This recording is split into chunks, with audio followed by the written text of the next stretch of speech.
Hello and welcome to another Ercoupe TV, part 2 of the LonePine trip. This time I thought I'd respond to a comment left on the last video requesting some information on my pre-flight planning and weather briefing that I do for these longer trips. Let's get into that. So the first tool I'm using is just a standard weather reporting site. So I use Weather Underground, and that gives me a 10-day forecast. So I can see fairly far in advance there, or at least have an idea of what the weather looks like it may be doing. So a week out, I can use this to determine what's happening. And just pulled up Truckee here. So next weekend, I could be planning a flight next weekend, which actually I am. And we can see that Truckee, there's definitely some things happening out here. We've got fairly high winds on Friday there. Temperatures are plummeting from the highs in around 70 to in the 40s. So there's things going on there. We're showing precip and some cloud coverage. So very useful tool for planning out whether it might look like it's going to work. And obviously I will pick various points along the route to check out. So that's somewhat longer range planning. ForeFlight is probably my main tool. That gives me the ability here to plan out the route of my flight. So I can see here, this was for the LonePine flight. So departing from Gulf Oscar, Nevada County, flying over to Truckee, skimming the top of the lake, down to Minden, which you may remember from the last video, through this mower here, Bridgeport, Mono Lake, and then we skirted across this road here over to Benton Hot Springs, down over Bishop and into LonePine. So that, as you remember, was the route. So this lets me plan it out. Very nice tools for instance, clicking into a location, checking the METAR, see what it's doing there. Wind is 340 at 8, we've got good visibility, temperatures, density altitudes, and I can do that along the route. So very good for planning. Once I have the route planned out in here, I can pop into the flight screen. And this is where it really gets very good. So here's the flight 1010. This was the date of the LonePine flight. 21 days ago now, but it's all saved on here, which is one of ForeFlight's big things, because the fact that it saves and logs all this information, including when I got briefings, means it covers the pre-flight, means it covers the Part 91 103 rule for pre-flight actions. Meaning I have to have made myself familiar with the weather, the route, the runways and airports that I'm going to be operating at. That's important. So here we go. So I've put in my departure date was 10:10, 7:25 in the morning from Nevada County to LonePine. Put in my aircraft tail number, tell it the performance profiles to use, and from that it can give me fuel estimations. So here we go. It calculated it was going to be about 3 hours 20 on the flight for 240 nautical miles, getting in sometime before 11, and about 18 gallons of fuel with a 2-knot headwind. As it turned out, on the day I had reasonable tailwinds for most of the route, and I got there in 2 hours 56, so it's reasonably close. 256 nautical miles that I actually flew.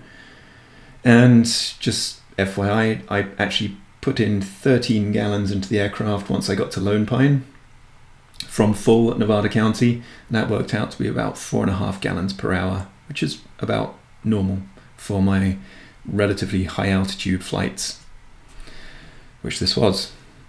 So that's the overview of the flight. Now, the most important thing here is doing a briefing. So they break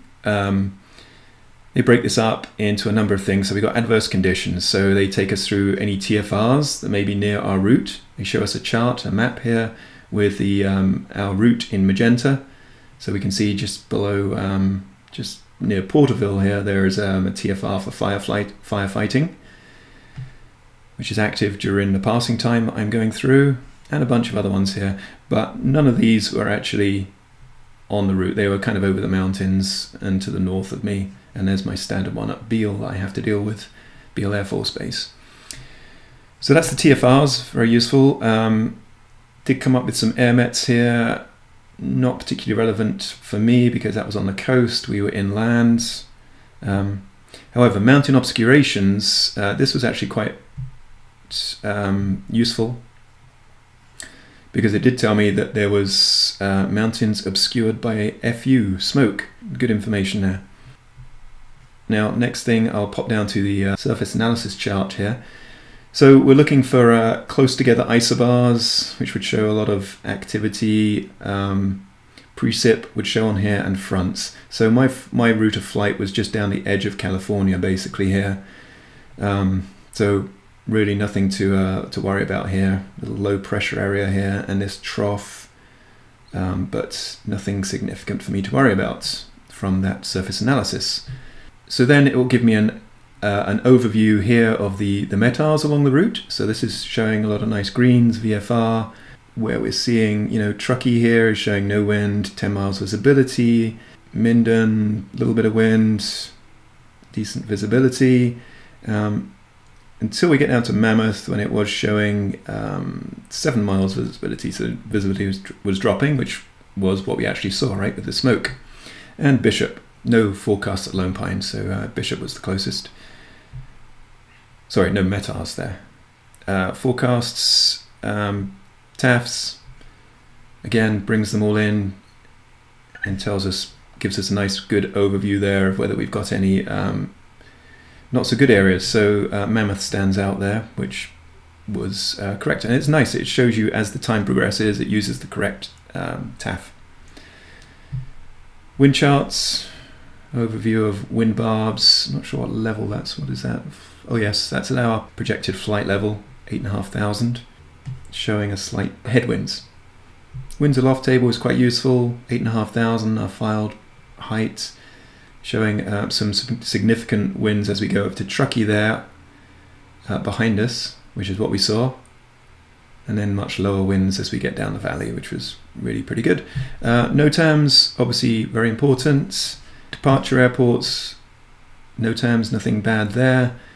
A few runway lights out and some instrument approach things which didn't concern me. En route, navigation, airspace, and runway NOTAMs. You should actually see in the runway here, Bishop had closed runways, and that was told to me right here. There we go, runway 1735 closed, and runway 0826 closed. And then just other general obstruction, lights and towers and things. Again, this is all logged, so it's very similar to calling 1-800 weather brief and getting your tail number into the system there. Shows that you did your due diligence. Something else I have here in ForeFlight, another tool, is the Nav Log from the flight screen. So I can go into the Nav Log, and that will use all that information I'd put in for the route and produce a nice formatted flight plan for me. So I can see each waypoint, so departing or starting with Nevada County here, leg distances, times, and fuel on each leg. Shows me my top of climb would be there, top of descent, winds aloft, various altitudes. So if I did change in the flight, I can have some idea from this information as to what the winds may be at the different levels. Gives you an average wind component there, tailwind, 2 knot, 3 knot, 5 knots higher up. There's our weights and fuel, block fuel numbers. I'm used to seeing this for airliners with work, and it's kind of funny to see block fuels as 17 gallons. In terms of planning information, they put these nice bits on the end here where they give you your departure and destination airports, useful frequencies, airport elevation, runway lengths. Again, all required information to know when you set out on a flight. Little bit of, they give you some diagrams of the airports here too. So you've got Nevada County there with its east-west long 4,500 foot runway, and the 3,900, almost 4,000 foot north-south at LonePine, along with the shorter gravel runway there. So that's good stuff. Another thing we can actually do here is proceed to file the flight plan. So ForeFlight will actually file this with air traffic control for you. You can just then activate it either through ForeFlight on the end of the runway or by calling flight service in flight. Now, if we didn't have ForeFlight, I could pop over to aviationweather.gov and go to their great standard briefing page here, where I get exactly the same surface analysis charts, METARs, TAFs, satellite imagery, radar sites, and prog charts. So very useful stuff there if you don't have ForeFlight, presenting it in a somewhat more tailored format for you. Something else I do is check out webcams along the route. Most of these airports will have webcams that let me see what the weather is looking like, so the day before or the morning of. You can go over to these and have a look, see what the actual sky conditions look like, whether there's cloud, just get an idea of what you're heading into. Going back to the longer range planning, I do get this sent to me. Truckee Airport actually has a sign up page where I can sign up to get the I know this is actually available on that standard briefing page, but they actually email me every day the area forecasts, so I can just keep an eye on these passing through my mailbox, have a look at the synopsis and the aviation comments. So smoke and haze telling me it was rather minimal. Good to have all the information from here as well. Okay, so there's a brief overview of some of those tools that I'm using to determine whether these flights are safe and appropriate to make. Hope that was useful. Let's jump into the video from the footage shot on the ground at LonePine and over the subsequent day.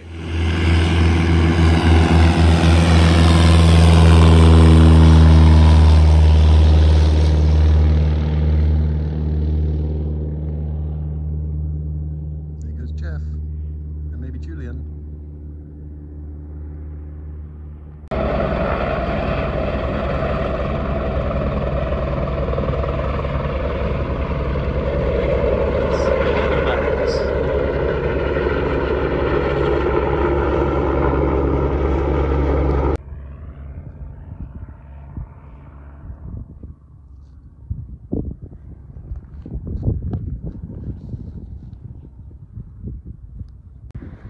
What have you got to say?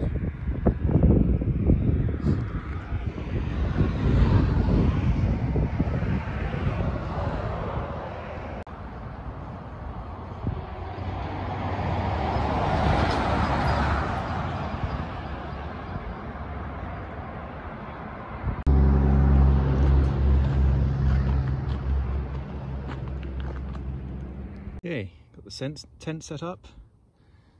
Pretty cozy. Next door neighbour's RV. And out this side, 8:05.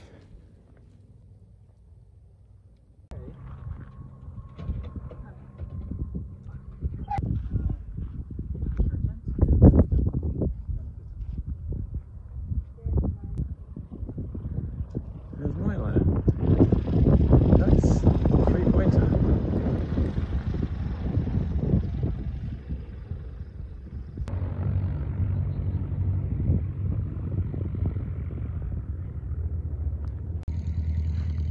That's a good view. Some good aeroplane camping. LonePine.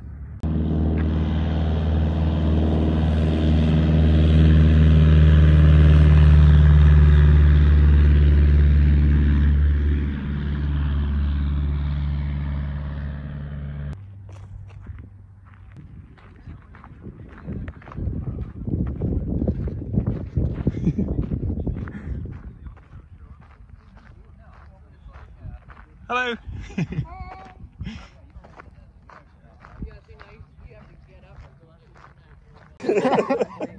Fix it. I used the bicycle patch kit on it. It didn't work. It still leaked. I woke up to a flat tire the next morning. Anyway.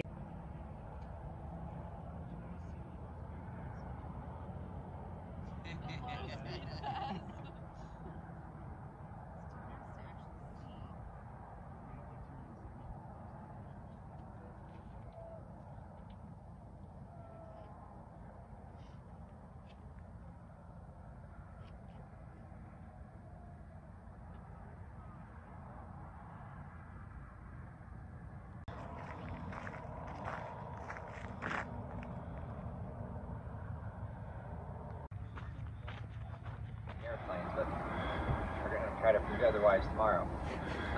In the past, we've had 15, 16 airplanes in there, so we can manage it. It just takes a little bit of... You have no fears. It's good stays in front of us. Don't go to Establish dominance.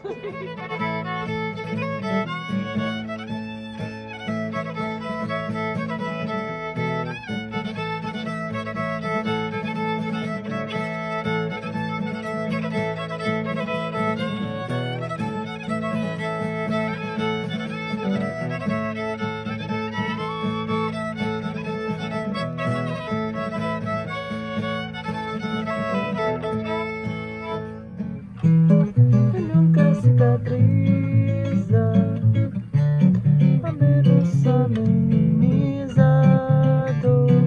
a vida amenizo, vida domina, arrasa e ruína, depois passa por cima busca de outro amor, acho que estou tentando coisa normal, felicidade bem natural,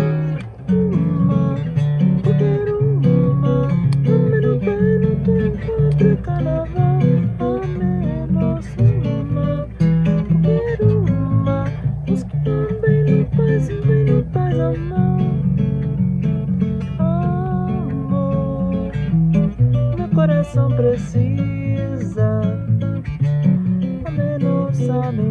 Amenizado, vida amenizo, vida domina, arrasa e ruína, depois passa por cima busca de outro amor.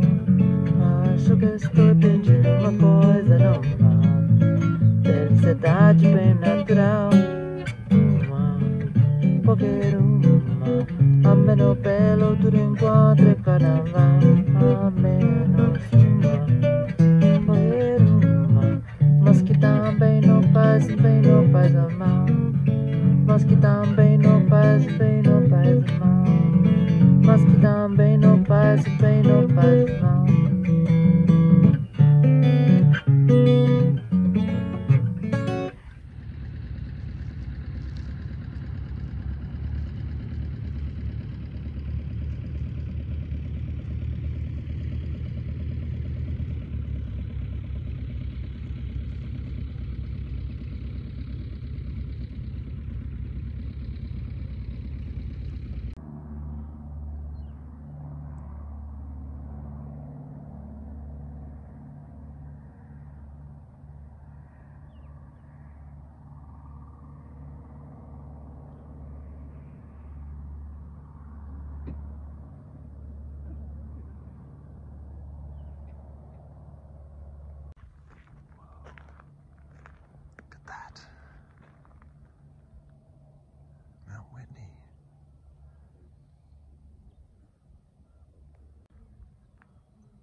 So that helicopter's interesting. They are flying supplies to a mining camp in the mountains there. And he flies all the oil and the fuel and all the big stuff in. They can't get trucks up there.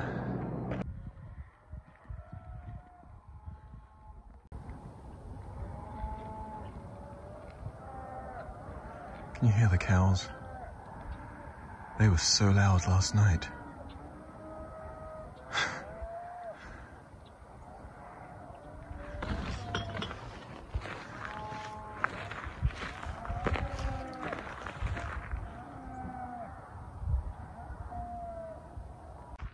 Right, cows are still going. but I have a full flask of coffee, cowboy coffee. Time to get the tent packed up. These mountains again.